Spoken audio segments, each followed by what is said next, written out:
folks. Hope you guys are doing having a good day. I know it's Monday. I'll do a little Jinx chatter. I had a concept or a thought that kind of came up. I was thinking about this. When it comes to coyote trapping, coyotes' behavior in general, how they work our sets. I try not to overthink a lot of things, but coyotes are definitely challenging. I have the habit sometimes I don't really watch other people's YouTube content really, but every once in a while I'll come across something that I'll watch. I see there's always this myth when it comes to coyote trapping and scent control. I mean, I was gifted the opportunities to trap with a lot of really good big coyote trappers that catch big numbers. When it comes to scent control, some of the guys that I'm watching on these YouTube videos are talking about using waders on your sets, gloves, stuff like that. You know, that's always a myth. I mean, some guys even go as far as using that deer spray when they get out of the truck. And it just kind of, in my opinion, it really loads you down mentally, you know. I think I started trapping with my great uncle, and he was a big scent control freak.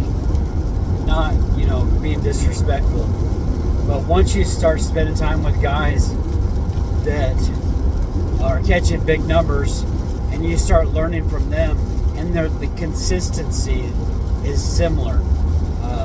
Guys like Robert Waddell, Lisa Rousseau, Kendall Obermeyer, just for example, and then several other guys that I've kind of hung out with too. And scent control is never on the table. We never talk about scent control.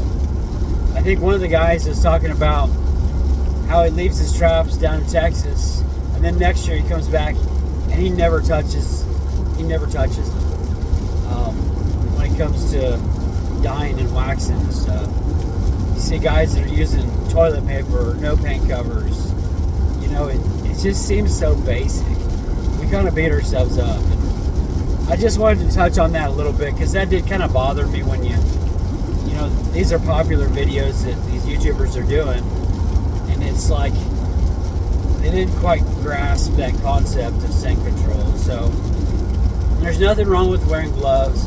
There's nothing wrong with whatever it is that you're doing. But once you start taking away that stuff, now you've got this freedom of being able to work and focus on your sets. That's what I want to talk about here. I was a manager in a grocery store for several years. And we used to teach our cashiers, when we get a $100 bill, we always used to teach them to look for a watermark, look for a couple different things, because sometimes we would get people that would pass counterfeit bills. And my best way of always explaining to people that were cashiers is say, the best way to find a counterfeit bill is to handle the real thing. So when you're constantly handling that real $100 bill, that $50 bill, or whatever it is, when you find a fake one, they just jump right out of the box. It comes down to the feel, the look, and then you don't really, even looking for the watermark it's a waste of time. And I kind of wanted to transition that into coyote trapping. There's a lot of times I learned during the snow months. I learned by watching my dog, how they work, different scents, different odors. You could tell they're always a little bit cautious and leery when they work your sets. The canines, they'll circle a lot of times. We want them to kind of commit, and we don't want them to even think about anything counterfeit. Yes, a large part of the things that you're putting down in the hole might be the first time they've ever smelt that. So you already have things that are kind of a little bit against us, but it just kind of goes back to that thing that I'm always teaching on my channel, is about keeping things natural. So that when they work your set, nothing looks fake. And it's just, you take away that fear factor it allows us the opportunity for them to just naturally work your set. So just something to think about when you're making your sets. You can blend some of them in. If you make some of your dirt holes, it's okay to make them a real big dirty dirt hole, and just find something that really works for you.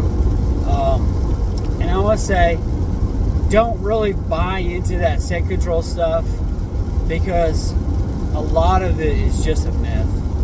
I mean, you can work hard, put in your sets, don't worry about your tracks.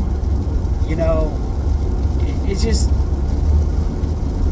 I don't know, I just thought I'd leave that with you. If you guys can make your sets as natural as possible, blend them in, same bait, same lure, I think you'll catch a lot of coyotes. And so I just kind of wanted to reiterate that. Don't look towards something that's fake. Go for something that's natural. And I think you guys will catch more coyotes. So, hope you guys have a great rest of the day. It was just a food for thought, something to think about. Maybe you've got a set that works good for you. Share it. Let me know. And have a great day.